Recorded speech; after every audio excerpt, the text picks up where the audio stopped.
Next, can you make 120 with 5 zeros? Can you make 120 with 5 zeros? Anyone, guys? Can you make 120 is equal to 5 zeros? 5 zeros is equal to 120. Anyone? Yes, look at the screen, guys. So I'm taking here 0 plus 0 plus 0 plus and 0, 1, 2, 3, 4, right? Plus 0 and whole. Listen, 0 factorial, 0 factorial, 0 factorial, 0 factorial, 0 factorial and whole factorial.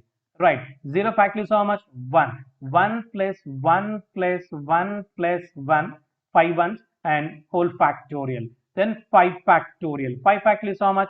5 into 4 into 3 into 2 into 1. So 5 fours are 20. 3 twos are 6. Okay, so 20 into 6, 120. Is it clear, guys? All of you? 5 zeros is equal to 120. It's for fun math, guys.